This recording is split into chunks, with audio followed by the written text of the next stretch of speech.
Ladies and gentlemen, welcome to today's episode. Ladies and gentlemen, welcome. This podcast is sponsored by Black Rifle Coffee. Are we going? Yeah, soft openings, dude. We bring it in. Yeah, no, you gotta get it. You just gotta start pushing. Listen, best canned espresso mocha I've ever had in my life. Hell yeah, dude.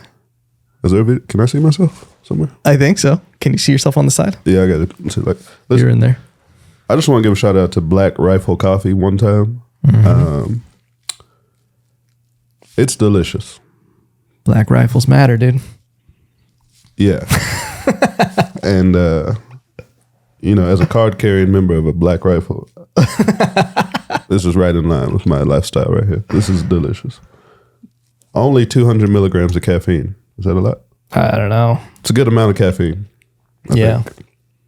It's tight. It's camo because, like, if war does erupt in Texas, you can still drink coffee in the bunker. In the bush. Yeah, dude. You could be in the bush with this, getting amped up, firing off your AR-15. Yeah, dude. And if you're gay, it's gluten free. I hate that I'm gluten free. Oh, I mean, nah, dude. It gives me some points in Austin being gluten free, dude. It's got GF on it, so if you're Republican, it means gay free. Yeah, dude. And that's Black Rifle Coffee. It's left your Give my man a sponsorship, dog. Interpretation. Oh, man. Isn't that crazy, though? Founded by veterans. You know they're poor. People, they need help. The VA's not doing shit, but you know who is doing shit? Black Rifle Coffee. Rifle Coffee. Amen, dude. Yeah, I think you're going to pull a sponsor out of this one. No, you got to do it, dog. Hey, give my man a sponsorship, dog. Dude, isn't it crazy that there's so much shit that, like, a drink has to say gluten-free? I'm like, was there gluten in this before? Yeah, I don't know. But, this is Austin. Yeah. People read the labels of everything. What's crazy is this has an American flag on it. 100% Colombian coffee, though. Yeah, we got to get to the bottom of that. Yeah. How does that work? I don't know. Black Rifles, give my man a sponsorship. It's delicious. That is crazy that it says America's coffee. 100% Colombian, dude. What was it? Coin Protel? Quote. Back in the day, Nicaragua, when they bought the good cocaine off in the hoods. Yeah. Black Rifle. Yeah, man. Andre Ricks, welcome back to the podcast. Yeah, thanks for having me. Yeah, man. Was a great time last time. Every time I drive by a Krispy Kreme donut now, I think of when we were talking about Krispy Kremes, and I'm like, man, there's heaven inside of there. Yeah. I mean, at least for like one donut. Well, one donut, and then you're done. You know what's a lot like that out here is Hawaiian Bros. Have you had it out here? Hawaiian Bros. It's like that food truck on Old Wharf? It's like a chain Hawaiian food. They have Spam sushi that you can eat. Like you can buy a little Spam, but then they have big chicken teriyaki in a lot of the juice. Okay. You take one bite and you're like, this is amazing. And then you take 2 bites and you're like, I'm having a heart attack. It's too rich. Too rich, dude. Yeah, I don't fuck with Spam. Yeah. Yeah, we ate it a little bit growing up. Puerto Ricans fuck with Spam. Yeah. I mean, I ate it too, but then I was like, Spam and Vienna sausages. And just like, I got to stop. I got to get my life together. Dude, we ate a lot of Vienna sausages growing up. I would take a can, like a little fat kid, and I'd sneak out in the backyard and I'd just rip the lid off and I'd eat all the Vienna sausages at one time. Really? I don't even know if it's real meat in there. No, that's the problem with that Spam. You would put all 5 in your mouth at the same time? No, bro, not that gay. Wow. One at a time is pretty gay also. If you just... I remember they had a barbecue Vienna sausages. You remember those? No. Sure it is. I'm not making that up.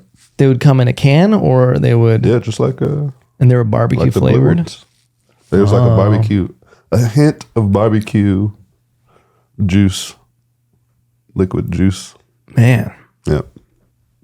No. Something like that. Do you have any guilty pleasures of foods that you're like, this is my thing that I'm going off the rails with?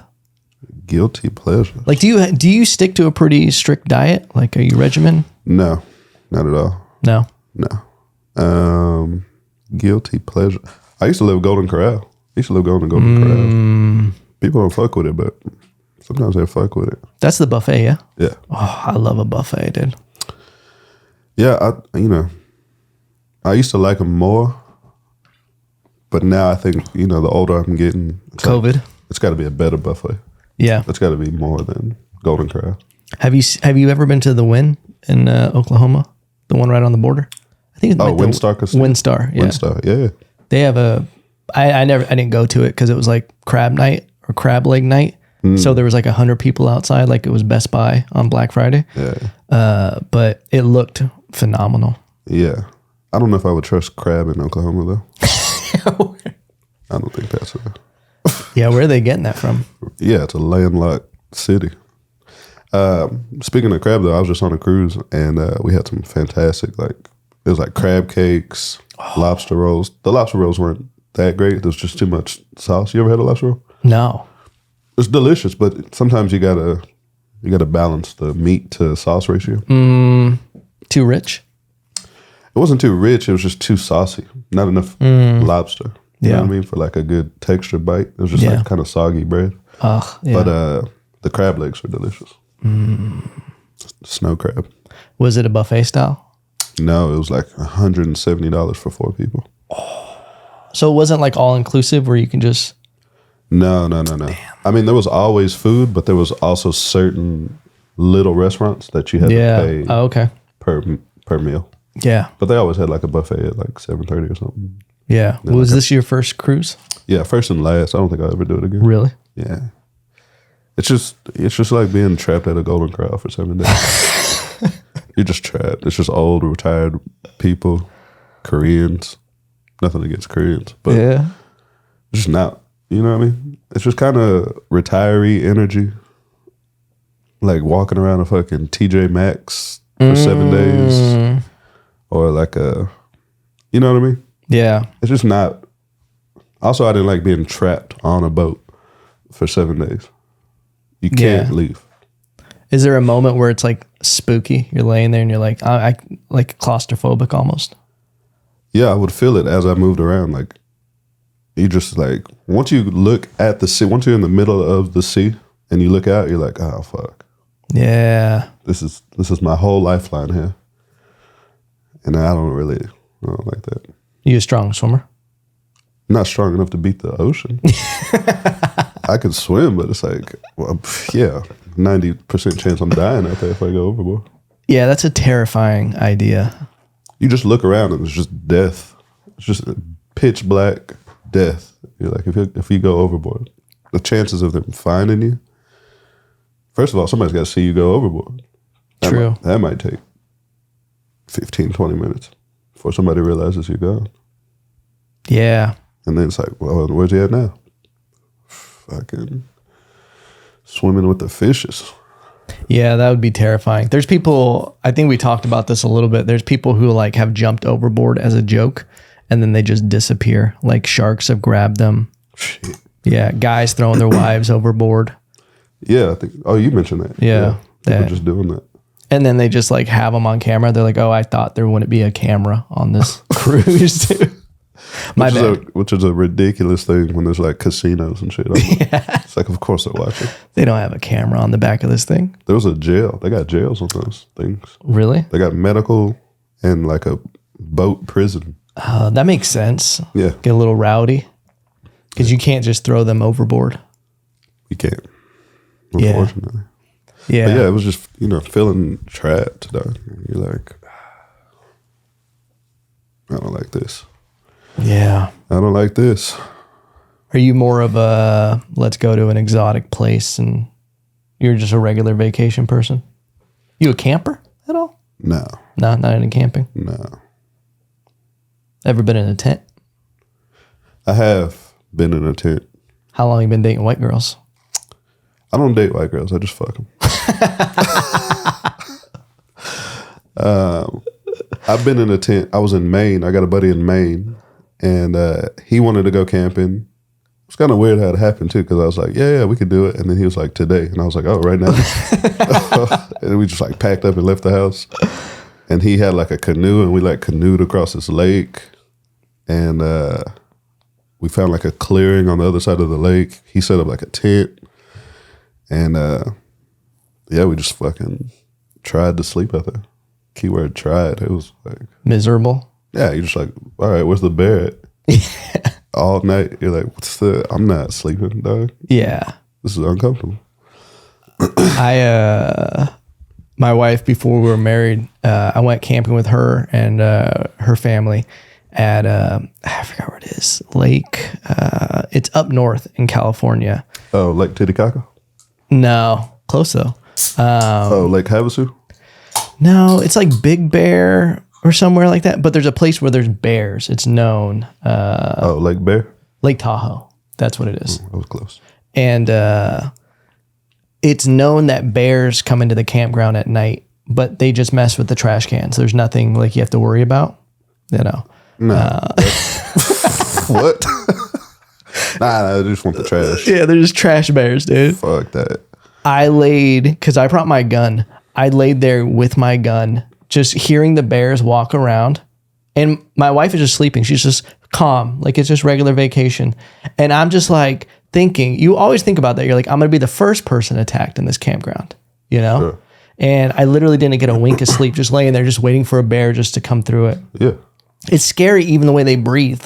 Yeah, I don't like it. They're just like, it's so heavy. I'm like, that thing even breathes so much harder than me. Yeah. Yeah, I'm not good with it. Yeah, I don't like the camping. So that's I'm good. I started talking about it on stage, but it's like some people are just like love chaos. Like they just like to put themselves in a they need that rush or something. Or I don't even know if it's a rush at this point, but it's just like, how many documentaries about bears have you seen a black person make? It's like, yeah, you know, and then they got documentaries about sleeping outside with bears. It's like, that's just, I don't need that. Have you seen, I've never actually seen it, that documentary, I think it was Grizzly Man. Yeah, when the guy got mauled to death. Yeah. I've heard the audio and it's pretty rough. What do you think? He's just trying to like shake hands with baby bear cubs and shit. It's crazy to tell a bear no and think it's going to listen. No. No. And the bear's like, Yes. Yeah, that would be probably the craziest way to die, is being eaten by an animal. There's in no my head, go back. that's how that story ends 100% of the time. Yeah. It's like, that's why I would never. Like you said, there's no reasoning. Hey, listen, I'm gonna get out of here. I see I've overstepped my bounds, Mr. Bear. Please just, you know. He's like, no. There's no talking it out, bruh. Respect my boundaries, Bear. Yeah, please listen. Let's have here's some fish. He's like, I'll take the fish and the fucking and skull. what else? Thank you. Be like, I know you're a man eater, but I happen to be trans. Okay, that's the angle. And the bear's like, Yeah, he's trying to set trends, unprecedented. Yeah, it's crazy I love watching videos of people who just approach moose and shit and think they're just going to take a selfie with it. Yeah, ridiculous. They think life is just like a Snow White movie, you know? Yeah, no, that's crazy. There was a video of a lady, she was fighting with her husband at a drive-through animal park. Mm-hmm. Like it's like a wild animal park. You get in your car and you just drive through. And they're like, keep your doors closed, locked, windows up. She gets in a fight with her husband, gets angry enough at him to get out of the car. She's like, I'm leaving. Fucking lion kills her. Lion. Runs up, grabs her. The girl's mom is in the car, gets out to go try to save her. She gets killed also. Husband is like, dude, 2 birds with 1 stone. Just got rid of my wife and the mother-in-law. Dude. No, please come back. Oh my God. Oh my God. I'm so sad. Honking. Beep, beep. Hey, she's still breathing. Oh my God. I can't believe this is happening. That might be the move rather than taking your wife on a cruise to get rid of them. Take them to like a wild animal park. Yeah. If you can get nature to do it, that's the... Yeah. You're technically not... That's not on you. Yeah, you just vacation into a hurricane. It has to be this weekend. We gotta go. I got tickets to a show, an oceanfront show. I'll be right back. I'm gonna get some popcorn. I'm gonna go to the store real quick. Stay right here. Yeah. What are these seatbelts for? Oh, that's just. Why do these chairs have straps? Don't worry about that. I'll be right back. You want something to drink? Yeah. Nature's scary. Undefeated. What do you mean? Yeah. You ain't fucking with that. Yeah. When it's like even going to freeze in Texas, like the fear happens, you're just like, oh yeah, we don't run anything. We're just here, you know? Just waiting. Yeah. Yeah, I don't really fuck with like camping, outdoor shit. I mean, I like it, but it's like we got to be back before the sun goes down. Yeah. I'm not trying to hang out. You know what I mean? Nothing good happens at nighttime in nature. I'm not trying to hang out. Look at the stars. I'll see them from my patio. Yeah, I've seen them. I'll watch them on 4K on my TV. Yeah, you know, beautiful. I can even get closer. Zoom in with a camera. Yeah, it is crazy. Yeah, I went camping with some friends in Utah, and I made a bit out of it, but it was like, it's crazy when people try to rough it harder than they need to. Like, you don't have to. I brought an air mattress. And he's like, what's the air mattress for? I'm like, so I can sleep. Yeah. You know? And he's like, nah, you sleep on the ground. And I'm like, why? How easy is your life that you're trying to make vacation hard? Naked and afraid. Yeah. Yeah. It doesn't. I've been watching it, and one of the funniest parts about Naked and Afraid is like the people that drive them to drop them off. Yeah. Like to do it, they're like all they're all from the country. They're all from Panama, from, you know what I mean? Like citizens. And they just like don't give a fuck. They're like, I hope this motherfucker dies. Yeah. Yeah. They're like, I'm making $5 to do this right now. Straight face, like, I hope this motherfucker dies.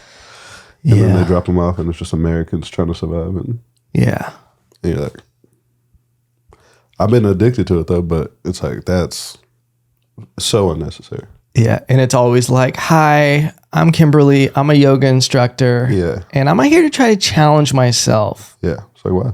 Yeah. You don't have to. You can do it. Yeah. I just believe that. Yeah. And there's some dude who's just like, I'm fucking Rick. I'm a vet. You know, and I'm just out here to show that I'm the best there is. Yeah. And then like 3 days in, he's like, I got a fucking stomach ache. I can't do it. I'm never going to leave you. I got to leave you. Yeah. Listen, sorry. I got to go. Some of them are hilarious. Yeah. They're just like, they're like super tough up front. 4 days in. These mosquitoes are bad. Yeah, they're like, damn, I don't need this that much. I miss my family. Yeah. Yeah, that one and the show Alone. Have you watched Alone? No, somebody just told me about it yesterday. Alone is great because you get to see the psychosis of it where they don't have a camera crew with them. They don't know that medical staff is right there. And they're just alone filming themselves. And that's where you see it come out where they're just like, I don't know. I don't want to die here right now. Yeah. But my stomach hurts really, really bad. You know? I've never been this hungry. Yeah. Yeah. Yeah, that's a wild thing. It's like, if I had to, it's like, yeah, we'd do it, but I'm not gonna do it by choice. I'm not gonna just jump in there. Yeah. It's the fucking Amazon, dog. Yeah. Yeah. There's people on there who will be like, I'm doing this for my kids to show them that you don't give up and you challenge yourself. Yeah. That same person a weekend was like, my chest just hurts real bad, but daddy didn't quit. And I'm like, no, that's literally what you're doing. Yeah. It's crazy. Yeah. Yeah. We've hit a weird point in society where it's just like, we're just going in reverse just to keep ourselves entertained and like, be like, man, life is a little too easy. You know, we got to cold plunge every morning. Yeah. Do you cold plunge at all? Ever done it? No. I did it for a little bit in my garage. I just haven't been in there. I have a freezer that I put water in and it works, but it felt good, but it was like, what's the... You get like kind of endorphins from it. Okay. And it's like the mental strength, but I think you can get it from other ways, but it also, you just feel silly getting in an ice bath. Yeah. Yeah. I don't know. It's just, I don't know. Yeah. People need something to do. Yeah. You know, they get used to, they got all the basic things that you need. And then they're like, what else can I? Yeah. I need something else. Yeah. So, I mean, I don't have a lot, but I'm also a victim of that. It's like I just sit and watch Netflix. Like, yeah. Sometimes. A little bit of Naked and Afraid. Naked. I've been binging that shit. Is there a new season right now, or is it you just going through the Rolodex? I don't know. There's like 16 seasons. Yeah, they really pumped them out. Yeah. I've noticed it's all turned into kind of the same thing, though. It's like find a snake, kill a snake. You know what I mean? Catch a fish with a basket. Yeah, make the same basket. Is this poisonous that I just ate? Is this water going to fuck me up? Yeah. Kind of shit. Yeah. And then that one just alone is a little bit better, I think, just because, except there's the drama of being with another person. They definitely try to heighten it to make it more like, almost like real world survival mode, you know? Alone? No, in Naked and Afraid, like when they're with a partner. Yeah. They're just like they're trying to make the person that they're with the worst person to be with for that other person. Yeah. Sometimes it's good. Sometimes they're like, they really, like one has the fire starting skills and the other one has the hunting skills. Yeah. So sometimes it works out. Like there's good synergy there. And they make it easily. Yeah. It's like she's just making a house and he's just like spearheading boar. Yeah. And then it's like, all right, that's obviously their survivals. Gonna happen. Yeah. And then they'll put a girl with blue hair and some diehard Republican. Yeah. And he's like, can you do this for me? She's like, do not tell me what to do. Yeah. I don't respect authority. Yeah. Yeah, I just watched one like that. I thought about it though, it's like, because sometimes there's like hot, two good looking people. Mm-hmm. And the move is, if you're gonna fuck, first day. Oh, best case scenario. After that, everybody's dirty. Yeah. You got to establish that. Yeah. 'Cause then you're like mosquito ridden. Yeah. You know? Like, I'm not touching that. It changes, you know? Well, you're not even thinking about sex no more. But like first day, it's like everybody's clean. Let's go find build a shelter. We're going to be thinking about this day the whole time. Let's just get this over with. Yeah. And they try not to look, but it's like, listen, I'll just do a 360 real quick, butt naked. It's what it is. Yeah. Let me see you. Yeah. If you wait till that second day, it's like having a picnic with a sandwich you left out the day before, you know, and some dirt got on it. A little dirt. Yeah. Some ants. Maybe the next day, but after a couple of days, that bologna starts smelling, dog. Yeah. You're like, I don't know. Starts smelling like fucking Vienna sausage water, a little bit, you know? Yeah. Starts growing hair. Yeah. It's like, oh, this is real natural shit. Yeah, I've always wondered that. Like on day 20, 21, are they?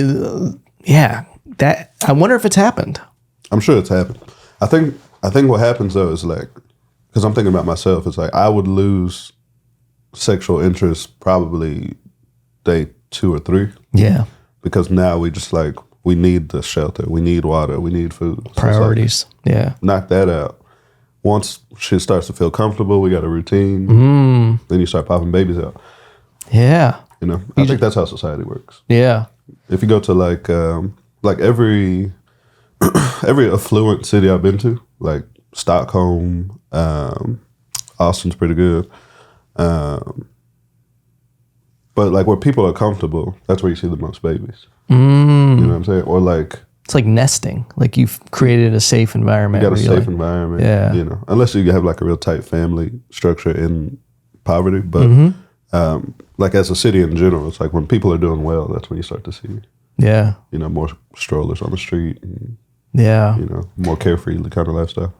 And that makes sense because like when I lived in Puerto Rico, it was baby central, but it was a situation, there was a lot of poverty, but there was like 3 different generations living in the house.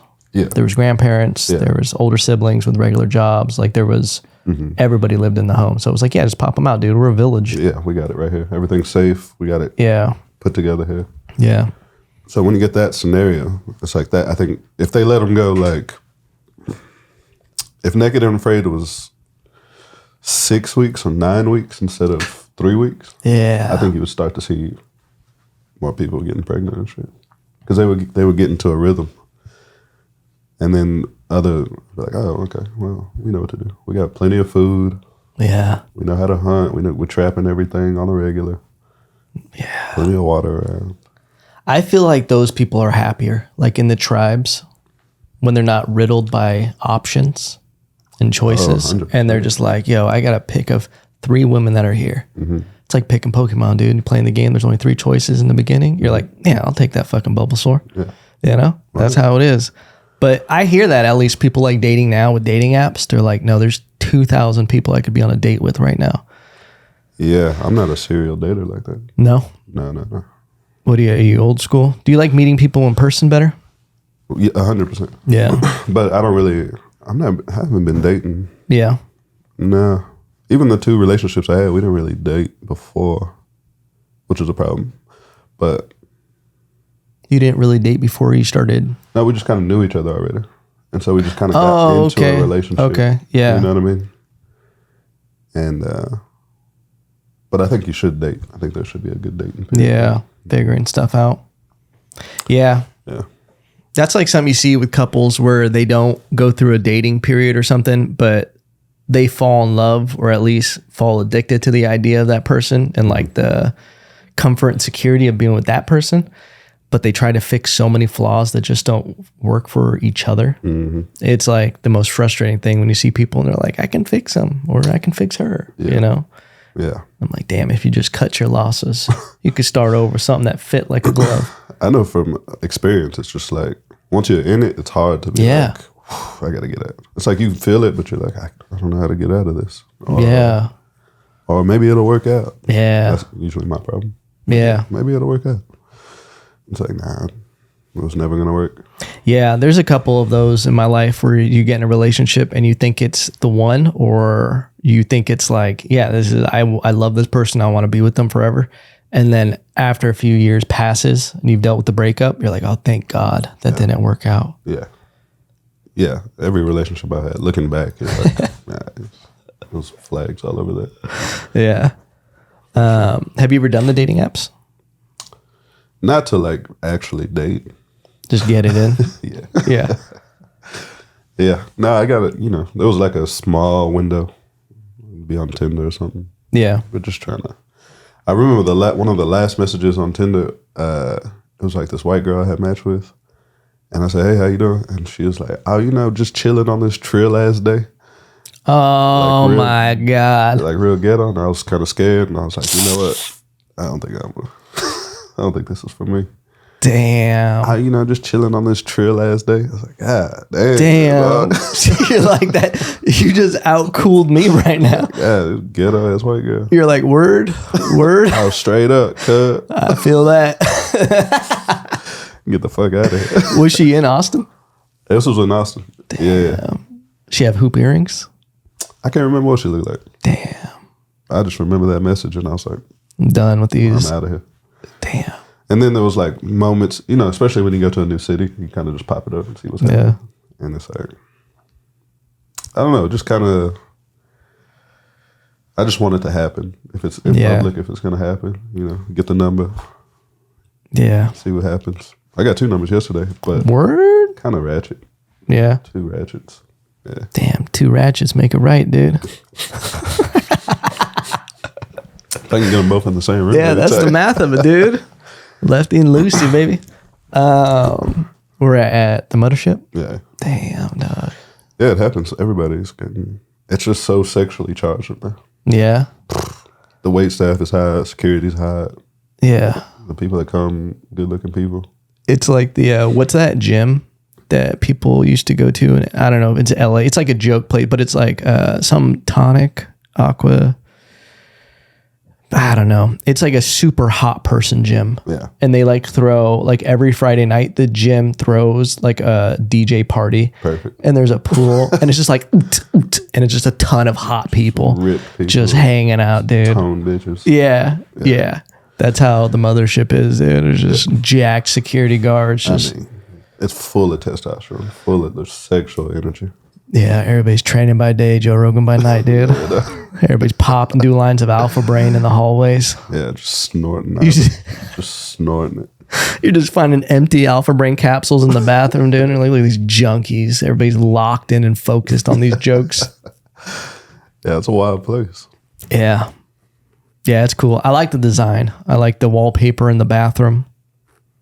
I don't even know we had wallpaper. What's it look like? It's like the aliens, like old school, like retro 70s aliens. And really? Yeah, it's vintage. It's actually pretty similar to Cap City. Cap City is actually like alien themed wallpaper. Huh. Yeah. To take a look. I didn't even know we had wallpaper. I'm a wallpaper kind of guy, dude. I go in a place, kind of paper these people walling up. Yeah. You know? Yeah, I didn't even fight. Yeah. I didn't even know. I actually just saw a picture. There's a picture of Richard Pryor when you walk in. And I had never seen it. It's just like, it's so big and it's like I just walked past it. And then like a year later, I'm like, it's always been interesting. Yeah, I don't know. That's the move, is to sneak your own 8x10 on the wall, dude. I bet I could. Yeah. At some point, I could just like, because you know how they got those album covers? Yeah. Just kind of like insert one and just be like, is that Andre? Yeah. I thought that was Louis C.K. Yeah, but just like Photoshop yourself onto like an old school stage or something, or you with like Mitzi Shore or something like that. Oh, just get the same album cover. Yeah. Pop my head on it. Yeah, dude, just stick it on there. What the fuck? Yeah, that'd be a good thing to do. I always want to do that at Applebee's. When I worked at Applebee's, they had tons of pictures on the wall. I was like, let me just sneak my picture on there, dude. Why not? Could have made some extra tips. Why not? You ever worked in restaurants? Yeah. Yeah. Yeah, it was good for about 9 years. Ooh, yeah. And then the 10th year, I was like, I gotta get it. The joke is like, I'm getting too old to argue with another grown man about chicken finger stuff. Give a fuck about honey mustard. It's like, it's not that important. Don't stress me right now. Yeah. It's fucking chicken fingers. 9 years is the cutoff year. It's like, are you going to go for GM? Are you going to become the manager? Or you just bullshit. Yeah. Are you going to have your own Applebee's, or are you finally going to go do something else? That's it, dude. You don't want to be, because you don't want to be that waiter for 12 years. For me, it was like, I can't be 30 doing this. Yeah. That was I think I was like 26 and I could just see the future. And I was like, I can't be 30 arguing about chicken fingers. Yeah. I can't. It's a fun job from 18 to 25. And then you hit a point and you're like, I got to get out of here. Yeah. I mean, we stole a lot. I stole a lot. Really? What kind of stuff? Money. Oh, word? Yeah. Dog, we robbed. So the first Fridays I worked at was in Lubbock, and I was a busboy. Fridays? TGI Fridays. Okay. And then, so that was in Lubbock. And then that was the summer of 2005. And then I moved to San Antonio, transferred to a Fridays out there in Selma, or Shirts. And this was just like one of those franchises that kind of nobody was really paying attention to. Mm-hmm. But in the bar area, they had booths. And under the booths, they just kept like Grey Goose, Bombay. Oh, shit. Cuervo, you know what I'm saying? Just all the... Yeah. And it seemed like nobody was... like when they did inventory, they just all looked over that. So one day we realized it. And we threw a big-ass party at this dude's house. And we stole all of that shit. Damn. Just took all of it. And that was tight. And then... So I was there for about 7 months. Transferred to... So now it's on Cesar Chavez in Congress. There's a restaurant called The Line. Okay. So The Line is under a hotel. I forget what the hotel's called now, but it used to be a Radisson. Okay. And then under that was where The Line is, used to be TGI Fridays. So it's right there on the water. Yeah. Where the bats come out. Yeah. Yeah. So that used to be a TGI Fridays. And that was another franchise that was owned by somebody from the hotel, I think. Yeah. And they just didn't pay attention. Oh, man. So one day, this dude, we were like, it's like, so if you need to get something taken off the list, off the receipt on the computer, you go get the manager, they swipe the card, boom, boom, boom, and it rings up as a negative, and it comes off. And then so one day somebody figured out that we could do this without the manager. Oh, shit. So it's just, you just touch a couple buttons, and it rings up as a negative. So... Them cash orders. Ah, genius. Cleaning up. Ooh. Cleaning up. So, yeah, you would just, and it didn't go back to the kitchen. Once you ringed up the negative, nobody knew except for whoever opened so you try to play good employee, but the whole time in the background, you just zeroing out tickets. That raises your bottom dollar so much. I mean, there was one weekend, I think I did like $900. Oh my God. Just cleaning them out. And there was like 4 or 5 of us doing it. Yeah. And then, I mean, I don't know what the numbers look like from management. Oh my God, dude. On the management end, but after a while, it's like you got to be taking heavy losses here because we're just like, we were picking up shifts. Yeah, just to get money. Just to get money. You know what I mean? So instead of walking out with like $50 on a Tuesday, it's like, no, I just did like $225. No, that's amazing. No big deal. That's so good. Yeah. So we cleaned them out until they started putting cameras in by the POS stations. Systems. Yeah. So I mean, we stole a lot. We used to at Applebee's. It wasn't nearly that, but on every like third receipt, there would be a $5 survey.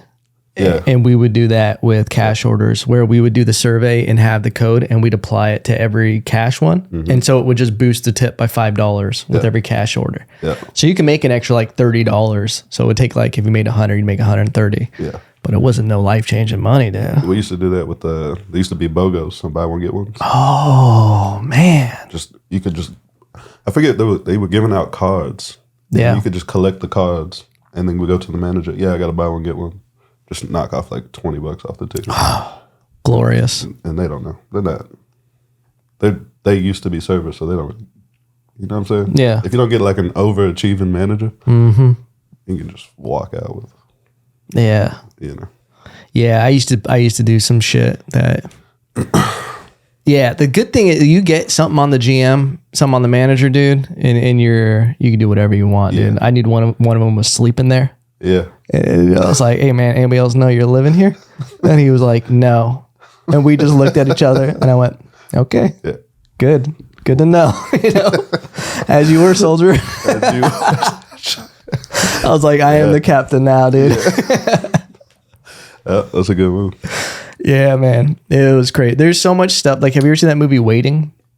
Oh, yeah. With Ryan Reynolds. Yeah. That was the closest thing to like really working at Applebee's. Like that shit does happen where. Yeah. Food hits the floor. You just toss it. Oh, man. That's when you learn restaurants are dirty. Dude, yeah. And it's like, don't mess with the waiters. Like they really, don't be rude, you know? And yep. I think one of the last, I don't know did I go back to restaurants? I had moved to Puerto Rico. Oh, okay. But right before I moved to Puerto Rico, so across, you know where the mothership is, Iron Cactus is. So catty corner to that, there's I think it's called Poor Choices now. Okay, yeah. So Poor Choices used to be called Old School Bar and Grill. We had I helped these guys open a restaurant there. No. And I had worked there for maybe, I don't even know, maybe half a year. But one of the last tables before I moved to Puerto Rico, this lady orders a Trinity burger, and the Trinity burger's got guacamole on it. It's on the menu, guacamole, cheese, bacon, whatever. And so she's like, yeah, let me get the Trinity burger. Boom, burger comes out, put it in front of her. She goes, in like an attitude, she was like, you didn't tell me this had avocado on it. And I couldn't take it anymore. She made a fit about it, and I was like, listen, lady, you can't expect people to know what you want. It's on the menu. Yeah. It's on the fucking menu. Yeah. You can't just walk around here like, oh. And I just like started giving it to her. There's like 6 people at the table. Damn. And I'm just like, I'm just being an ass. Yeah. You know, calling her out on her shit. And that was one of the last tables I waited. Really? I was just like, you were done? Yeah. I was like, this is getting out of hand. Yeah. I got no patience for the bullshit now. And, but yeah, I did almost everything. My first job was at Sonic, making burgers with the felons. Oh, hell yeah. Yeah. I had to get out of there. That was rough. The short line cooks, that's like such a good way to actually learn how to cook when you're under pressure and you you really just dive into it and you can learn how to make some shit. You know, all these people with their fancy chefs and shit. Yes, chef. You know, have you ever watched The Bear on Hulu? No. It's a good show. You might like that. It's like they take it's winning tons of awards. But it's like he takes a... was that the guy from Shameless? Yeah, I think so. The same kid? He's like... yeah, I think I know what you're talking about. I think I've seen a couple episodes. Okay. Yeah. Curly hair guy? Yeah. Really good. But it's like that whole... There's like such a culture to like, yes, chef. No, chef. Okay, chef. You know? It's crazy, that whole world. I'm working. You got into it? No, not that really. I always worked in restaurants that just had Mexicans working in the back, which was tight, dude. They hook it up. They're all about free food and just arm wrestling. Yeah. You know, that was always a big thing in the restaurants I worked in, where the chefs and like the Mexicans, they want to arm wrestle you in the back. That's cool. They just want to establish dominance somehow. You know, that's funny. They're like, you might have your fucking citizenship, but I'll fucking slam your hand down, dude. You know. And they got weird strength, dude. They've been swinging hammers since they were born, dude. That's funny. Yeah, but they didn't know I was Puerto Rican. I was like, dude, I come from that same cloth of fucking construction, dog. Now I work with a restaurant right now doing some of that. They have a head chef, and it's like the culture is weird where everybody like bows to the chef and everything like that. And that's wild. Yeah, there's something weird about it where you get into a place where like there's such a hierarchy of this person, this is his world, you know, and you just got to like look at the ground kind of shit. Some people like that shit. They like the structure of that. Yeah. And they don't have any ideas of their own. Yeah. So they're like, fuck it. Yeah. I'll do it. Yeah. Did you ever get fired from a restaurant? No, I don't think I ever got fired. No. I used to work at Carrabba's. It's $2.90 and $35. It's Pluckers now. Oh, okay, yeah. You know what I'm talking about? That used to be at Carrabba's. And this was back in like drug experimental days. And popping pills, smoking weed, just fucking standard restaurant stuff. Yeah, dude. Just being a waiter. And but Carrabba's, it's Italian, so there's a lot of loose wine to cook with. Oh yeah. Every day, I used to chug a whole bottle. Oh in shit! Like 2 minutes, just. Oh my god! And then go to work and like, damn. You know what I'm saying, in the outfit, just an all white apron, cutting bread, just fucked up. Damn. And just cutting 2 pieces of bread in your mind, just fucking zoning out. 4-hour, 5-hour shift fly by 30 minutes. You're like, I don't even realize I was at work. Damn, dude. But one day I had taken I think I had popped maybe like a Vicodin or something or something. And the wine. I was fucked up. Oh, shit. So this day happened to be the day that the fucking vice president of Carrabba's walks in. Oh my God. Sits in my section. Oof. So it's the vice president, whoever he came with, my current manager, GM or whatever, she's at the table. I'm serving them, they're eating, and with the pizzas, it's like once you order a pizza, if they have any leftovers, you have to go box up the pizza for them. You know what I mean? So I get the pizza, I box it up, and somehow I threw that pizza away. I tossed that pizza, and there's just like a whole scenario. It's like, yeah, you can bring that pizza back? Yeah, let me go check. Pizza's nowhere to be found. And then I think I just got real indignant because she kept confronting me, my current manager. She just kept confronting me about the pizza, and I'm fucked up. Yeah. I'm just like, you know what? I don't need this shit. And I just walked out. So I didn't get fired, but I was like trying to dodge responsibility. Yeah. And I was just like, you know what? Fuck this shit. And I'm out. That's hilarious. But dog, I was fucked up. And I for sure threw that pizza away. That's amazing. And it was just it was a wild thing because I was like, I know I'm wrong, but I can't. Yeah, you can't admit it here. I can't admit it right now. Like, oh, man. And all I had to do was be like, yeah, I fucked up. I tossed that thing. Yeah. Yeah, my bad. But I was just like, you know, fuck this job. I don't give a fuck. Yeah. It's crazy the culture of pills that are in restaurants. it became normal to just take pills, like working in restaurants. Every drug. I mean, yeah, drugs was like the guy. So I didn't sell a lot of drugs, but there was a small window when I was like selling a little cocaine. Mm-hmm. The guy I got it from was the cook. He's the one that hooked it up. The cook at Carrabba's. And it was like, damn. You know what I'm saying? It was like, it's just. That's the network, dude. Yeah. You could get whatever you want at a restaurant. Yeah. Anything. Everybody's got the hookup. Yeah. You get the painkillers. You can get the Xanax from those hosts. Yeah. Hosts always have Xanax. It's always like, dude, like chefs always have cocaine. Cocaine.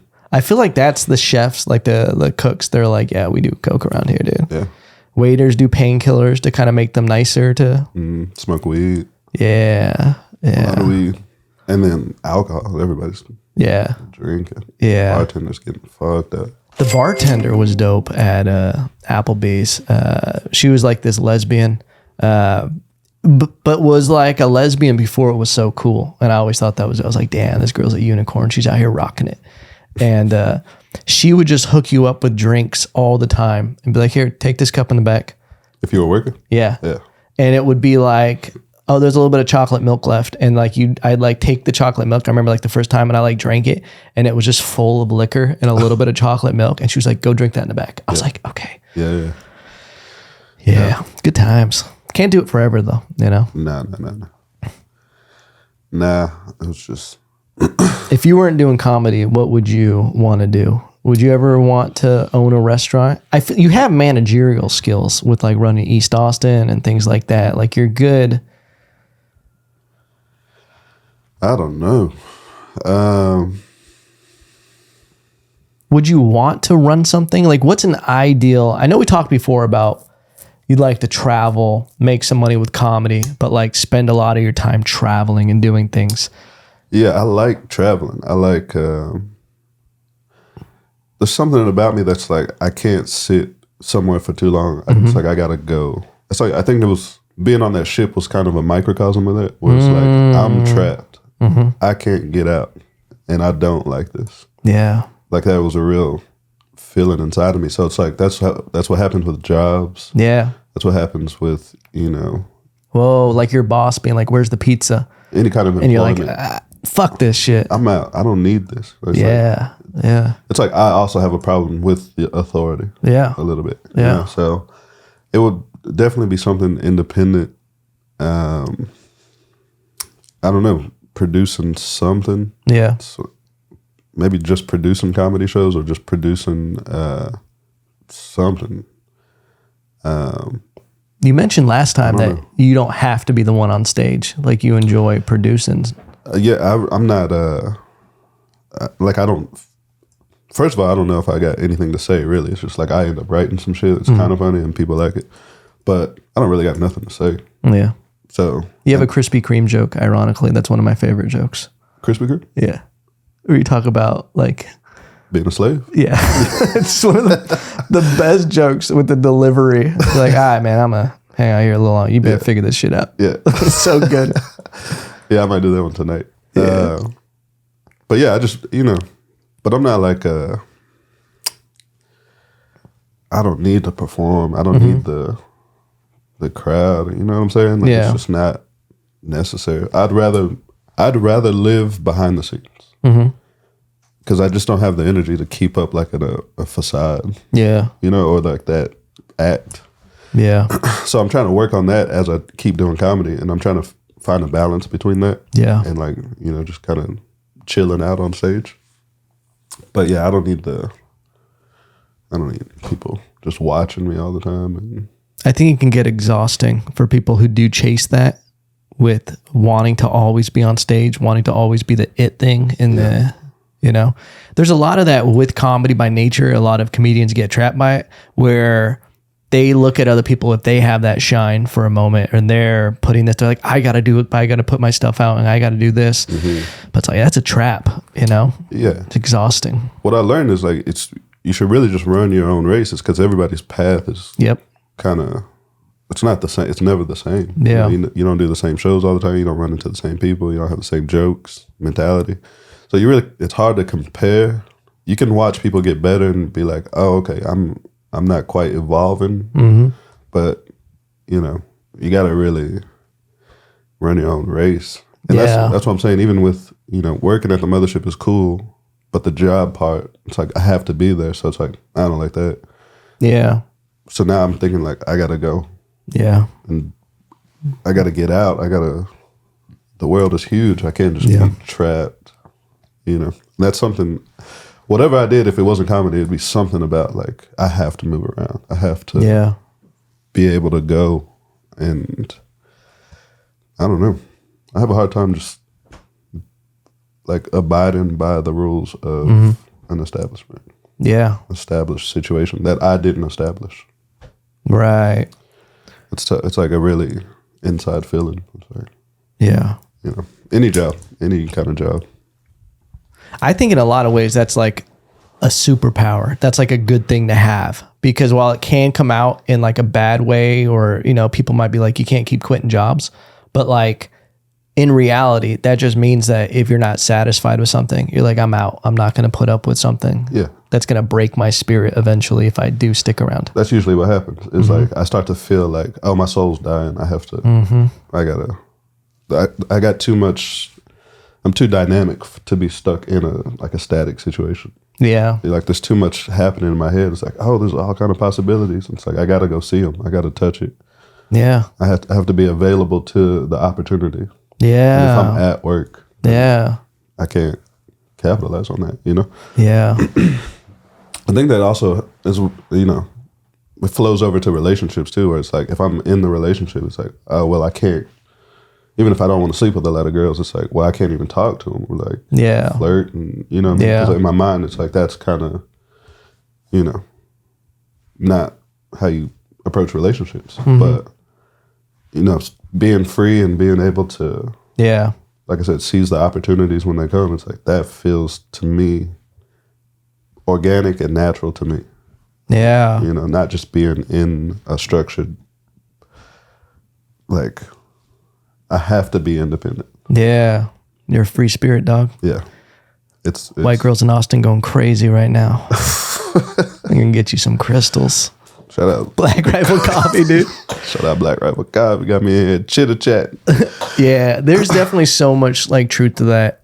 I mean, I've felt that even creatively. If I'm doing some shit I don't like and I just am not enjoying the moment, and it's like you start doing things that are just not, it eats your soul eventually. Yeah. And you stop even having the energy or the drive or the passion to do the things that really make you feel good, and feel fulfilled, I think this is why I'm not having problems with comedy, but like there's like when you see people do a set and they do the same set or they do the same jokes and you're like, you can see them, you can see the product that they're putting forth.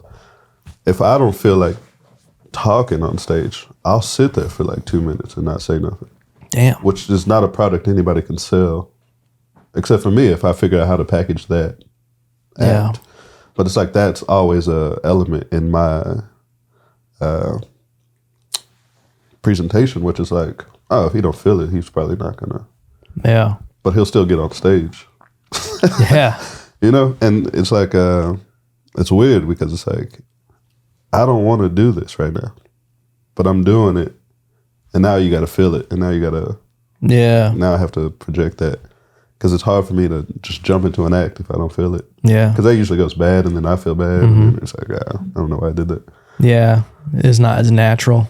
Yeah. So the product I have is very, there's a lot of variables that could happen. And so I think that's why I'm not very marketable. I mean, I've always seen you kill and in your own way, like where it's definitely unique. Like I enjoy watching it. Yeah. Well, that's good. You got one fan, dog. I'm here. Appreciate that. Yeah, brother. Appreciate that. Yeah, I just like, I just want to, if it's going to go, I want it to go like that, where it's like, I can put maybe a little structure to that variable style. Yeah. But, you know, if I'm up one day, it's like I just want to be up. If I'm down one day, it's just like I want it to go when I'm down. But it's hard for me to like put out something if I'm not. And I know that's the professional approach where it's like, even if your mom just died, it's like, just go up there and tell these jokes. Yeah. But it's like, well, it's like, it's hard to have a consistent product if it's always changed depending on your demeanor. If you're like, I don't feel like doing this bit the same. I don't feel like even doing this. But like, that's almost what can make it more dynamic and reactive and being like more authentic on stage. Because I feel like you in particular, your mood does affect it. If you're chilling, it's like a slower kind of set. Yeah. And then it's like sometimes you're like laughing, like giggly with it and like can joke with the audience. Like I feel like on East Austin when you were hosting, it was a very playful, like, you know, relax, just having fun with them. And it's like, yeah, I think it does. But that's like almost not to get artsy, but like that's almost more authentic to like creating something is like based on how you are rather than being like a boat act where you're like, hey guys, welcome to Fish and Giggles. Yeah. Hey, how long you guys been together? Yeah. But I just watched you like do cocaine and be dead inside. Yeah. That's always interesting to me when I can see someone flip a switch.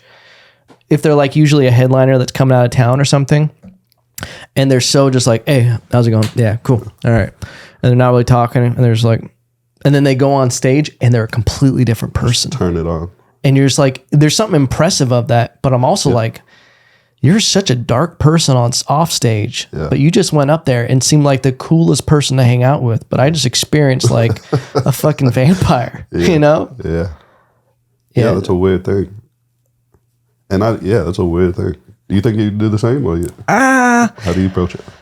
I try to be consistent and give as much energy to the jokes as how I want the jokes to come across. So like I put energy into it. I can turn energy on. I can be more chill. I adapt to the room. We're like, I can try to be like, okay, you guys are not feeling this energy. So I'll like reset the room and then like, let's build on a normal way. Yeah. I always use it like when politicians talk, people I think like Trump because he talked like a regular person on stage. But if you got with Obama and he started talking like stage Obama off stage, you'd be like, just talk normal to me. Yeah. Act like you're actually in the room, not being like, man, how you doing? Yeah. You know, I mean, like, just be normal. But there was one night, and it always sticks with me of a time I didn't want to be on stage at all. And I was almost watching me do my set from like behind my eyeballs. And I was like, man, I fucking just want to get off stage right now. But I'm doing these jokes as if it's just like fun and I'm having a good time. But then it started affecting my set where I was just like, I don't want to be here. And I had a hard time pushing through the set. Yeah. And eventually I started going into crowd work and it like kind of got to a place where we're on the same energy. But I did feel very weird. Like, I don't think if something terrible happened in my life that day that I could go on stage and just pretend like, this is just, you know, like I'm not gonna be like, man, I am so happy. I was shopping at Home Depot the other day, you know? Which is like I said, which I feel like a lot of people would be like, that's the professional thing to do, which is like, compartmentalize this real life situation that happened, put the act on, do the act, and then deal with your problems. But it's like, I don't know if I can, if it's really heavy in my life, it's coming out on stage somehow. Yeah. You're going to feel it. I think, because I don't know if that pro thing, and I get it, like, you're doing a gig and you can push through it. But maybe if you're a guitar player or a singer, you can kind of go into autopilot and sing the songs. But it's like, being a pro, you work in a lumber factory or something like that, you can be a pro and just fucking do your job. But when your job is to be like have emotions and things in it, you know, I think it's tougher to be like, you just gotta be a pro and go out there. It's not the Super Bowl, you know, where you can just, your job doesn't require you to have the emotion side open. Yeah. Unless you're doing one-liners. I don't know. I mean, I guess if you're just always, I don't know. I just know it'd be hard for me to do it. There was a moment when I had there was like a 10 minutes I had that was like put together, you know what I mean? You had a set and it was just killing all around town. And then, you know, I was getting booked off of it. And then I just couldn't keep doing it the same way. Yeah. So I started breaking it up and, you know, putting different jokes. And it's just, that's just what happens in my head. So hopefully I guess I guess the goal is, or what I wish would happen in the future is, there's just enough jokes from different energies that I can piece together for whatever moment. Yeah. And that way it'll be a consistent kind of set. Yeah. It'll feel consistent, but at least the jokes will match my... Yeah. You know, I'm guessing that's the best case scenario from what I'm doing up there. Yeah. You know, because I can't always be happy. So it's like, if I'm happy, then I got a bunch of happy jokes. Yeah. If I'm sad, then there's a bunch of sad jokes. And then we could just have sets like that. Where, you know, I'm guessing that's what I'm building towards. Yeah. Because it just seems to be all over the place. Do you have jokes that you can't do unless you set it up with previous jokes? Like you're like, I can do this set on a 30-minute set, but I can't get this joke out in 10 minutes. It won't do as well in 10-minute set unless I set it up with a couple other jokes. No, I don't think so. I feel like most of my bits are smaller. So I can fit them in. Yeah. You know, 1, 2 minutes, 2 minutes, 3 minutes. You can kind of move them around. Do you go for relativity? Like with jokes, like where you're like, this is a good joke because a lot of people can relate to this? Or do you ever go like, it's a weird question, but. I really don't most of the time. Well, actually I do. I try to cater to, like, if I'm talking about fat asses, it's like, well, this, everybody. Yeah. Everybody can relate to this. So I guess I do. Yeah. Because I want people to have a good time. I want them to, like, feel like we're all in this together. Yeah. We all feel the same kind of things. Yeah. Like, I don't like alienating people. Yeah. So I guess I do. My energy is more like, let's all be here together and have a time together. That's a good point. Yeah. That's kind of my, you know, for me, it's like we're all in this together. Let's figure this out. Yeah. Let's have that synergy. And then it'll be a good time. Yeah. But do you have any jokes that you love, but usually like the crowd just doesn't, where you're just like, man, I love this joke and I want to keep doing it, but I'm not making it work on stage? You're like, shit, I have that problem, dog. I'll be having trill last day when I'm on stage. Jokes that I love that people don't love? Or it's just not hitting the way you want it to, where you're like, man, this, you like it, but it's like not relatable, or it's only to you. No. Yeah. I can't. It's too fucking cool for that, dude, huh? I can't think of any. Yeah. Okay. I mean, there's things I won't say. Like, I'll try not to put people's names and shit when I really want to. Or like, you know, or like tell the whole scenario of a situation. Yeah. Where you're like, that, I would like to get this out, but there's not like,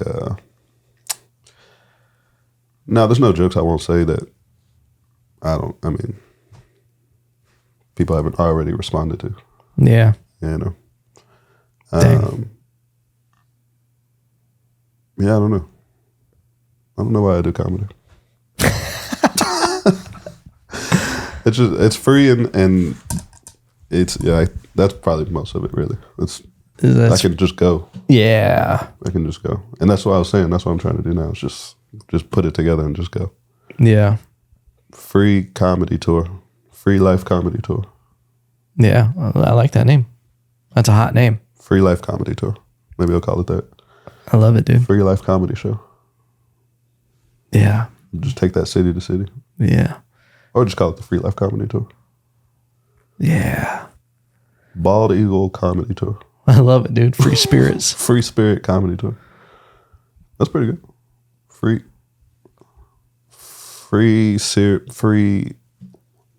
all the homies in the pen. Oh, man. All right. We did over an hour. Andre, thanks for doing the pod, brother. Yeah. Last episode was phenomenal. I think this was a phenomenal episode. This is good. Did you have questions or did you just want to talk? I was just talking, dude. Okay. Do you want me to ask you some questions? No. I'll just. What's your favorite color? Yellow. Is it really? Yeah. You just pull out a banana. I don't go anywhere without this, dog. Oh shit, dude. Yellow. Dude, do you rock your iPhone with no case? No case? Yeah. That's the coolest thing I've ever seen, dude. A lot of people, I realized. But yeah, I like the yellow. What's the benefit of no case on your? It feels good. They make it. It feels. Yeah, there's nothing like opening it up for the first time out the box. Yeah, it just. I don't know. I like the feel of it. All right, man. Damn. Don't look at me in the eyes when you're saying that, dude. I just like to rub it like this. Yeah, it feels dog shit when you have a case. Yeah, I don't know. They make it, you grip it. It's not bad. I'm not going to grip your phone, dude. Right, well. Not when you're talking like that. Okay. No, you don't got to ask me a question. I just didn't know if you had a little structure. Well, no. No, it's just more free-form conversation. What's your favorite color? I really like brown. Interesting. Yeah. Just a real salt of the earth kind of guy. Yeah. I like cabins and shit and like wood. Good. Dude, I'm just into wood. Like I'm a typical dude. Look, I mean, I have a wood desk and everything, and I just like wood. Just a natural feel. Just like to rub it. Yeah. Yeah. That's cool. Now that I'm looking around, you do got a lot of wood featured. That's wood leather, dude. Nah, I like brown. I think it's a calming color to me. I think it's like that earth tone, Yeah, it is, definitely. Yeah, real down to earth. Yeah, amen, brother. Yeah. I'm trying to think because I know it's not a normal color that people like. Yeah, yellow's not either. Yeah, yellow is out there. It could also be that I'm like, I don't want to have a basic color like, I don't want to be like blue. I've never met anyone who said their color was blue, and I was like, I want to be friends with you. It's a boring color. Yeah. I'm like, all right, I bet you know all the trains also, you know? No, brown is good. Brown is a good color. Yeah. Do you have any weird hobbies? You into watching planes take off or anything? You ever go down to the airport? Those people out there just sitting and watching? Sit on the top of my car. Yeah. He goes, no, that was a 747. Weird hobbies. Skip a stone every now and then? No. I mean, I will if I'm there. Yeah. Nothing I seek out. Yeah. Into bowling? I can bowl. My dad bowls. No shit. Oh, he used to. He's getting older now, but he used to be a part of leagues and stuff. I grew up kind of like that. You have your own ball? I don't. No. That's when you know it's real, is when you start. Do you have shoes? When they drill finger holes for you. Custom. You're in there. Custom mods, dude. You're into it. I just recently started bowling. Oh, yeah. Yeah. They called me Gutter Lopez for the first week. Gutter Lopez. Dude, I was just a dirty dog just living in the gutter, dude. Yeah. Yeah, but now I'm figuring out, watch a few YouTube videos, been watching documentaries on bowling. Damn. It's the most played sport where people do it together in the world. Really? What about soccer? I think it beats out soccer, dude. That's impossible. Well, think about how many people bowl in an alley, like in one game. I mean, that's a good, callback to be like, yeah, maybe soccer does. But, I mean, that's what this documentary on YouTube said, bro. So, I mean, I only believe YouTube, YouTube University. Yeah, dude. The most played sport together? Yeah, where people play it together, bowling in the world. I know some places don't have bowling alleys though. Yeah, you're not going to soccer fields. Yeah, you can just make a soccer field out of anything. Anything. You're not going to Syria right now and hitting the lanes. Also, you need 22 people per match. Then there's like another 15 on the sideline. For soccer? Yeah. Yeah. Something crazy like that. I forget how many. I think it's 11, right? Yeah, I don't know. Yeah. But yeah, bowling is a weird one where it's one of the only sports you look at and you don't have to be in shape to be a world champion. At all. Have you seen the clip from the guy? He's like, who do you think you are? I am. Dude, yeah. I'm going to make a shirt that just says that. Yeah. The greatest thing. Just some dude who looks like he works at a gas station. Mm-hmm. Just a menace in that world. Who do you think you are? Honestly, I was watching because I start getting into it and I'm like I love, even though I don't watch a lot of basketball and football, I'll watch a Larry Bird highlight compilation of him trash talking other people and their stories of how much of a menace Larry Bird was. Yeah. Just talking shit. Just an animal. I love it, dude. I tried watching that with bowling, and that dude just cornered the market. He's the only person just talking shit. And it's very mild. Yeah. It's like he'll just go up to the guy and be like, "Get your towel off my ball." And that's the peak bowling trash talk. They're boring people. Bowlers. I mean, it's kind of a boring sport. Yeah, dude. But I was just thinking, I'm like, dude, if I could roll a 220, dude, I might be able to enter this world as the Conor McGregor of bowling. You could crush. If I could bring some excitement into it and be like, who do you think you are? I am. Yeah. You know, just go after that guy. Yeah. Come for the champ, dude. If you average 220, you should definitely join. I mean, I've never even hit 200. I'm rocking about 133. It's not terrible. Best I ever rolled was at 215. Woo! One time. I think I've been in like the 160s, 170s a few times, 190s. Man. 215 though. My dad rolled a 296 twice, I think. Are you serious? Or something like that. Yeah. And then I got a homie, he's rolled like maybe 3 or 4 300s. No shit. Yeah. That's crazy to think. For that game, he's the best in the world. For this moment, if he could just replicate it, he'd be world champion. Yeah. The problem is mental. That game is mental. Yeah. You know what I mean? It's like, get your body right, but it's like mental. Yeah. We're just like, It's like shooting pool. Yeah. Takes no real physical attribute, but you mentally have to be tough. Yeah. Tough. Yeah. Focused, dialed in. Yeah. That's a mental game. Yeah. I've been playing pool every Sunday. Oh, yeah? Can you shoot? I mean, not compared to anybody who's actually good at it. I don't know any of the terms. I just play classic. I don't even know what it's called. Pool. Yeah, I'm out there playing pool, dude. But $7,000. You know $7,000? I'm not $7,000. Dope spot. They do free pool on Sundays. Yeah. So when I go down there to the mothership, I'll get there early. Are you saying the mothership? The mutter. Okay. The mothership, dude. I thought I heard you say that earlier. It's a little cool thing. I call the mothership. Yeah. That's how you pretend you're a local. Be like, oh, the mothership? Yeah, dude. No big deal. You also sound Scottish or Irish or something. I got some Scottish blood, dude. 23andMe came back. Oh, yeah? Yeah. What else is in you? Depends what night it is, brother. Scottish, Irish, and Puerto Rican. And Puerto Rican is actually just like a triad of a few different things. But my dad actually has indigenous blood from Puerto Rico, the Taino, Spain, and then there's what is the other one that's there? Portuguese. It's not in Puerto Rico. It's like Portugal, yeah. So there's like that's what they say. Like the three things that make Puerto Ricans is Taino, Portuguese, and Spain. I thought it was an African. I thought it was like there's African also in there, but it's not a huge portion of it. I thought it was Spanish, Taino, some kind of African. Yeah, I mean a lot of the culture, like it's definitely mixed in. Okay. Puerto Rico's drums came straight from Africa.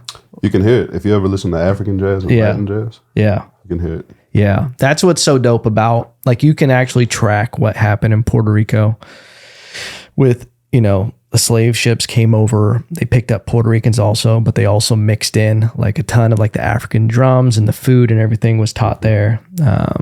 Interesting. Yeah. That was the other thing about the cruise ship. It was like, I just could not stop thinking about slavery. Yeah. You're like, I don't like being on this, dude. What a way to get to somewhere. Oh, man. It was rough. Yeah, man. They weren't even getting buffets. No crab legs, dude. And then I started writing the joke, but it's like after you get off, the first night you sleep at your own place, you can still feel the rocking. It just felt like my ancestors were like, you should never do that again. Yes. They were looking at you get on the cruise ship. They're like, dude, no. Never do that again. Yeah, what were you thinking, dude? Yeah, it was wild. Yeah, that's crazy. Do you think that's why white people like going on cruises? I don't think they think about it like that. Yeah, they're so removed. It was a lot of just old retirees just looking to have fun, party. Felt like a lot of swingers. Oh, yeah. There's a huge Korean Open waters, dude. Population for some reason. Yeah, I mean, I would say if I wasn't with my family, for sure we could have got down. Like, yeah. There was a couple girls, just kind of, you know, you're walking by them for 7 days. Yeah. You're just like, yeah. You know, and you want to go play some Naked and Afraid in my room, girl? Yeah. Sorry, my parents are there. Yeah. My nephew's in the room. But yeah. Let the boy watch. He needs to learn. Yeah. I learned from my father before me. Dude, that was the tribal shit. That's what's crazy about those tribes, dude. You were seeing everything. You were learning. You know, you were having to figure it out in the middle of the forest. I like that though. Yeah. Kind of weird, but I like that. Yeah. Yeah. You know, wholesome. Organic. Yeah. Kind of like Black Rifle coffee, dude. Is this organic? I don't know. It's naturally and artificially flavored. I think it's got freedom infused into it. Oh, I feel free. Yeah, dude. You got to, I'm telling you though, every podcast, just put 2 right here. I think I'm going to. Do it. I know JT, dude. He's the guy running it. I'll get some badass clips and then get some in public. Ooh. You're just drinking, maybe do a little street interview or something. Yeah. Talking to a comic in the lines. There's so much of that. That's one thing that I've never been drawn to is doing those street interviews on 6th Street. Oh, you don't like it? Where there's just tons of drunk girls. Yeah. It makes good clips because they say some baffling shit down there. Just get them to say Black Rifle Coffee. Yeah. Yeah. Just, we love Black Rifle Coffee. Yeah. Doc, you get in there, though. Yeah. Get your car wrapped in Black Rifle. I'd do some dumb shit like that, dude. I'd be driving around. Get your truck camoed out, Black Rifle. Buy a Black Rifle. Yeah, dude. That just shoots these into the crowd. Oh, a Black Rifle gun? Fucking comatose people just... Just hitting people with the fucking can. Like, is that a towel gun? Oh, it's a Black Rifle. Just knocking people out. Just caffeinating them. That's what... And then make them drink it, and then they wake back up. That's what Black Rifle does for you. Yeah. Dude, have you ever seen 6th Street Fights on Instagram? There's like a page called 6th Street Fights. No. It's what makes me never want to do late night shows on 6th Street.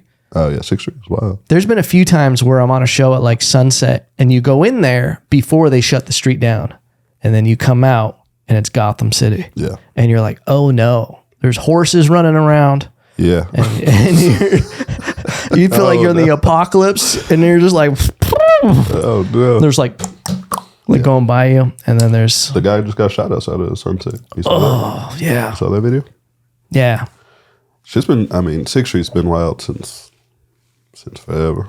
36, baby. That's where it's at. Frat boys get out of control. Yeah. Start talking shit. Somebody gets laid out. Yeah. There was that dude that I think he took a car through a crowd during the South by Southwest. Damn. And then there's been all kind of shootings down there. Yeah. There's heroin shootings. There's a little bit of everything. For sure. I've been here long enough now where I know like where certain homeless people live, ironically. I saw a home. Individually? Yeah. I'm like, oh, fucking Betty's right around the corner. Betty. She's down there in her diaper, dude, just picking at her head. The black lady? No. Oh. Are you talking about She-Hulk? Probably. Yeah, there's a really buff young lady who she owns the corner. She's always naked? Yeah. Yeah. I've seen her. She was hugging another comic, like gripping them around while they were trying to walk across the street. I was like, sorry, dog. That's your fight. Was that Cam? Because he talks about that. No. It wasn't Cam? No. Oh, he talks about something like that. Oh, really? Maybe she's cheating on this other comic. She's out there giving out free hugs. They better be free. Yeah. The audacity to charge. You'll pay with your health. I saw a dude behind $7,000 in a dumpster, and the dude was just hanging out the trash can, just chilling. And he waved at me like I was a neighbor. Nice. You know, he was just like, I was like, all right, man. Yeah. Just chilling. He seemed happy though. You know, people talk about how bad they are. I haven't really, it's not, for me, it's not that terrible. They're pretty harmless. Yeah, it seems. Yeah. They kind of stay to themselves and that. I haven't seen them get too aggressive. They're usually doing it at imaginary people if they're getting aggressive. Yeah. It's almost like, you ever seen Crumpin', where they're like dancing? Yeah. Going crazy? Yeah, dude. That's what they do sometimes, and they just kind of do their own thing. You just let them get the energy out. Yeah. It's artistic dance. Yeah, I don't know. I haven't seen what people are talking about.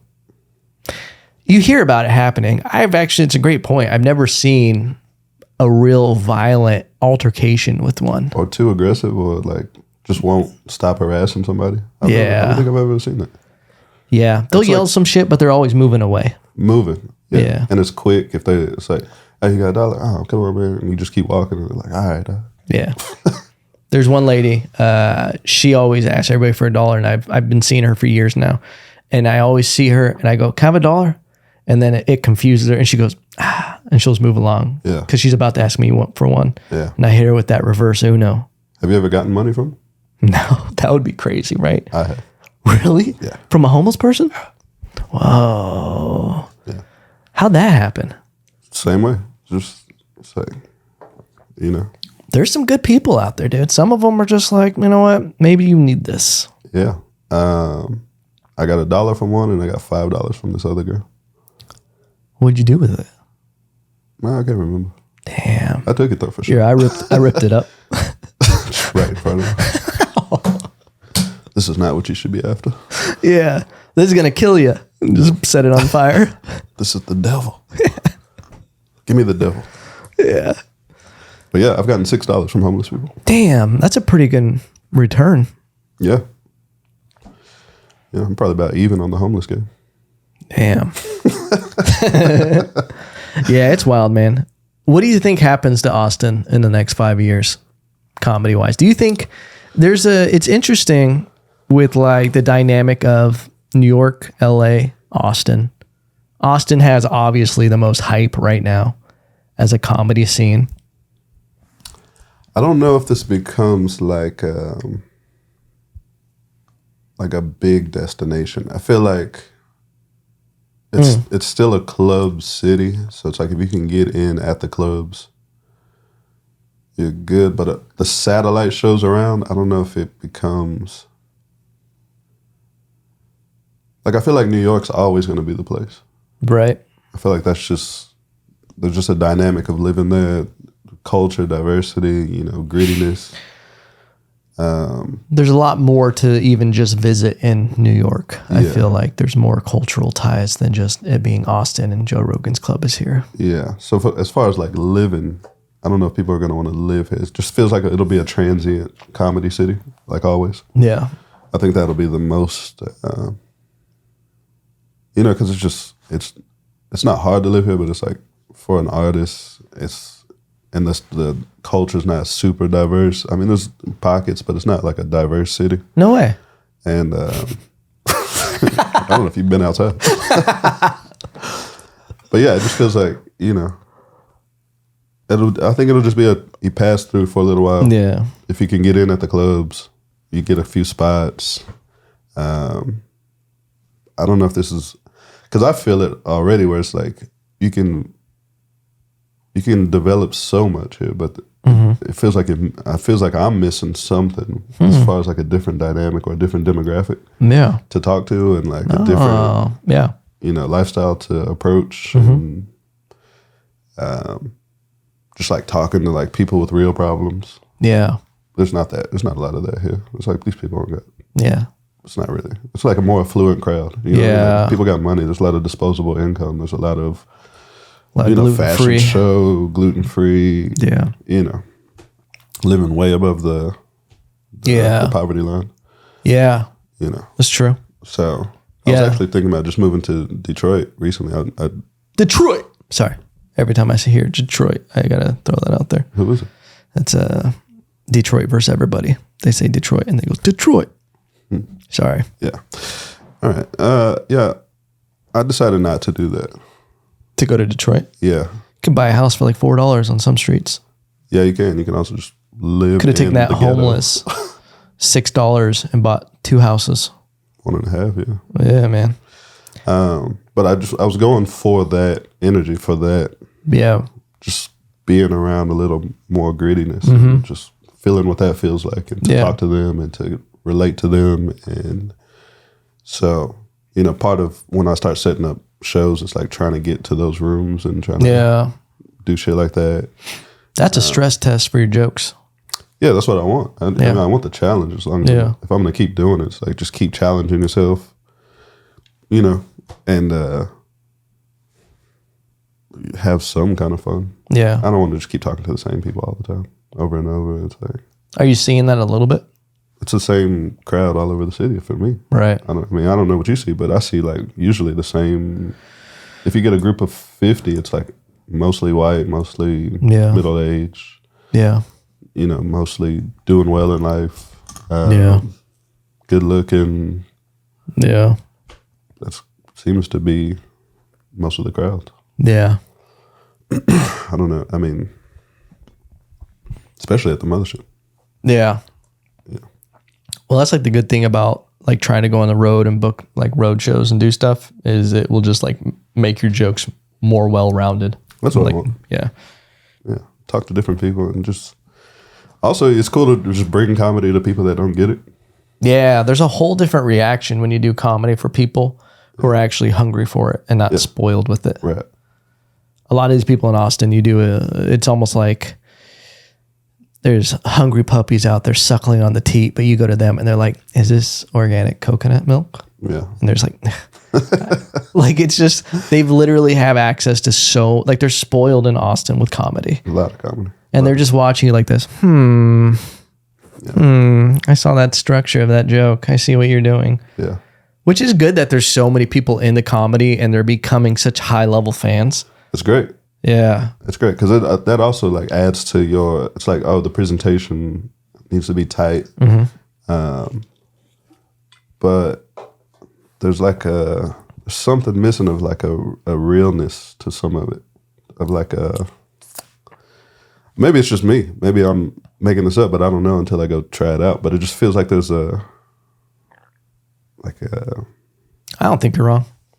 I don't know. There's something that a more brown crowd, not brown, but like a down to earth crowd. Poor. Tannish crowd, yeah. Not poor, but like they spent their money to be there. Yeah. Simple life people, simple, you know, they don't need organic milk. They don't need. Yeah. They're raised on that fucking powdered milk. Yeah. Yeah. There's another side to the life that Austin kind of you're only talking to like I said, people with good disposable income and kind of free, happy. It's like you want to talk to people with problems and just make them laugh and get a real. Have you done black rooms? And it's just like when they laugh or like if you do good, it's like, oh, that feels like heaven because I just brought joy to this. One of my favorite sets I've ever had. Like I don't remember a lot of sets. They start like coming together, but I remember performing for like basically it was probably 98% black and a couple Hispanic and like one white person that I love just like making fun of. One of the best sets for me fulfilling I've ever had because they were dying laughing at some things that white people don't feel comfortable laughing at and just don't get. And it's just like, yeah, there is like a realness to it. And it just feels more fulfilling or something. Yeah. And sometimes when you do jokes, like if you go, like I've experienced it even going out to like Georgetown or somewhere, you do jokes for people who aren't seeing 3 comedy shows a week and they're seeing you're the one comedy show they've seen in 3 months.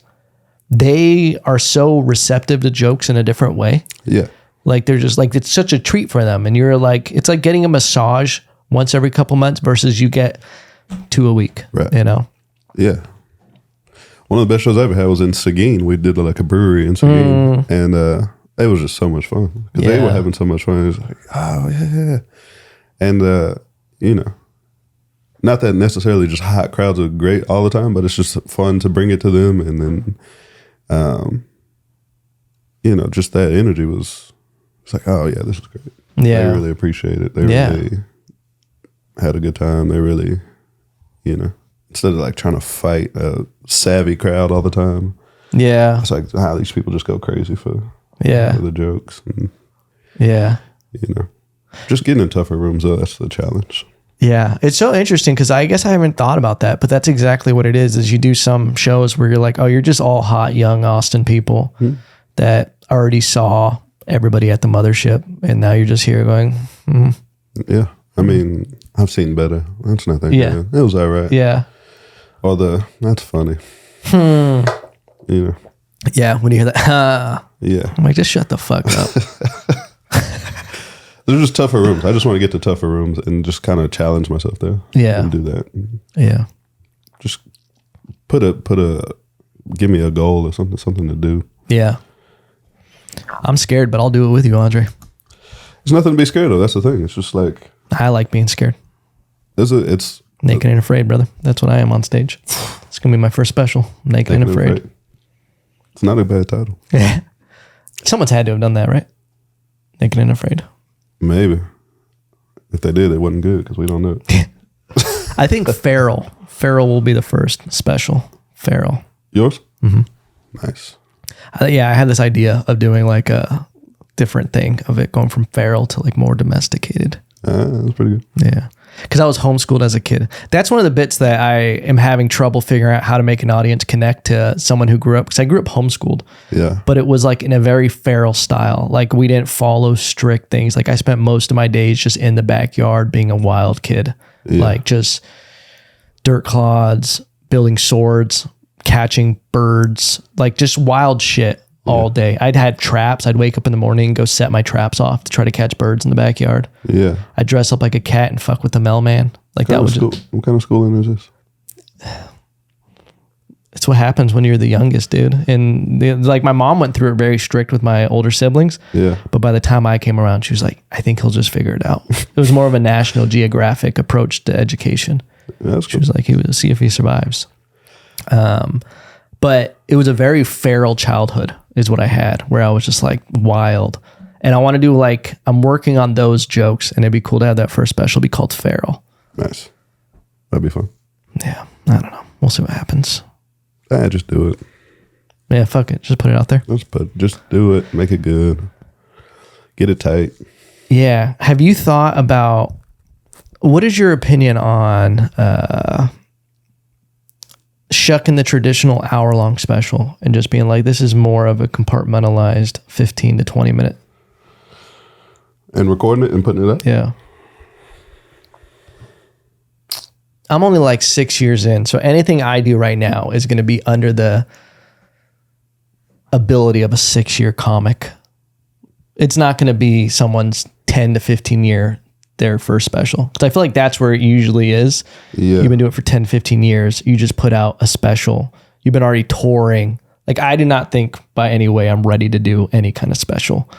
So it's almost like just changing the standard of what a special should be. Well, it used to be, like Richard Pryor had like 30-minute albums. Oh, okay, yeah. So there used to be a thing, put it on the vinyl. Yeah. They used to be like 30 minutes or something like that. Yeah. So that's, the hour, I don't know. If it's good, if it all connects, if it flows, if there's a story arc. Yeah. And it lasts an hour. I think just building the story. If you got a story and it lasts 20 minutes, put it out there. If it's a good story. Yeah. Like a good story arc of jokes, Yeah. But just a complete product, whatever length of time the complete product is, toss it out there. Yeah. But make sure you got the skills to do it. And like, if you run it through 100 times, you've fine-tuned it and it's a good story. It's like, all right, well, yeah. You got a product, put it out. If it's 20 minutes, it's like people will gravitate towards it. Yeah. I did a 30-minute headlining set the other day, and I don't have a good 30. Yeah. I think I have a loose 30 and like a... Most people do. Yeah. And I feel like it is a good stress test where you realize where you're at. And you're like, all right, I got to take this back to the shop and pop the hood on this bad boy. And then it's like pacing and where's this going? What is, am I really in control or am I just getting through it? Yeah. Yeah. It was a weird set where there was like 10 people in a warehouse in the middle of Gotham City in North Austin. But like, Yeah, no excuses. That idea of being in control versus are you just getting through it? Like, are you commanding the room? Right. Because there's some jokes where I do the bits and I'm like, I can command the room with this bit because I know I'm so confident in this bit and that it works. Yeah. And there's some jokes where you're like, okay, I don't know, they're gonna fight. I'm just riding this momentum. Yeah. And then you get into the dark water. You got thrown off the fucking cruise ship, and you're like, I just gotta hope no sharks show up. Yeah. That's scary. That's also why I want to do like tougher rooms, is because it's like I want people to let you know in the moment, this is terrible. Yeah. This is not good, dog. Yeah. Like that's missing from Austin. Yeah. The heckler, the person in the crowd that's like not having a good time. That's like, I gotta tell that they have to know. I must speak up right now. Yeah, that's an interesting dynamic that really isn't part of Austin, where it's told at the beginning of the show, do not heckle the comics, which I'm like, I get it. Why not? But it's like, yeah, But that makes it more fun. Yeah. Especially if you can, it's like, if you're good, they're not going to heckle anyways. Mm-hmm. If you're bad, let them speak up. Let them rip you apart watch you just melt on stage. Yeah. That's more fun. That's more in line with becoming like a great comedian, I think. Yeah, you got to take your bruises. Got to get in there and spar a little bit. Fight. Yeah. Go fight. And it's like, if it's bad, they're like, boo, get off stage. And if you can come back from that while you're on stage, it's like, oh, okay, we doing something. Yeah, yeah. But that's an element that doesn't exist here. Yeah. Which is, I think, a big part of becoming a great comedian. It's like, you need a real person in the crowd to be like, yeah, that was terrible, dog. This is trash. I paid money. You know what I'm saying? Yeah. Because you can get away without, I've done it. You can get away with like performing at a paid show, not delivering. Yeah. And you still get paid. Yeah. That's not good for, I don't think it's good for anybody. Yeah, there's some nice crowds. Nice crowds. Yeah. But you need the boo. Yeah. Yo, next comedian. Yo, my sister funnier than you, dog. Yeah. Boo, get off stage. Yeah. You need that. You need that makes you a warrior. You know what I mean? It does make you less scared. And like when you start dealing with those situations, it prepares you for the next time that dude yells something. If that same dude yells something out the next time. Get ready. Or you learn how to like keep the energy of the room rolling so nobody can jump in there and be like, yeah. Boo. It's like, nah, I'm rolling with these jokes, hitting, pop, pop. You ain't got time to just end the story. I got you wrapped up. Boom, boom, boom. You with me now. Yeah. You know what I'm saying? It's like, that's the, and here you can see it in people, but it's they kind of maybe naturally already have it, or they already, write comedy like that, or that's just kind of them already, where they can just keep it going. Yeah. With no interjection. But it's like, that I wish that was here. Yeah. I wish there was like, and it's not good when there's a show made for you to heckle and people still don't heckle. Yeah. And it's like, all right, yeah, it's true. It's too nice. Let's get out of that nice. I'm gonna find that rugged. It'll happen. I'm seeking it out. Yeah. Yeah. Just because you need it. I think you need it. I think you need that fight. That you need to build that callousness and build that helps you build. Yeah. I don't want it to be too sweet all the time. Amen, brother. A little bit of salt and sweet. I like it. Shit, Black Rifle Coffee, baby. Come on now. Delicious. Andre, thank you for doing the podcast. Yeah. I appreciate you. Where can everybody find your stuff? And Drarix 87 on everything. On God. Detroit. We hope everybody's watching. Have a trill last day. Trill last day. Yeah. But all right, brother. Yeah. Thanks for having me, man. Thanks for coming on, brother. Yeah. Everybody else, love you. Shout out Black Rifle Coffee.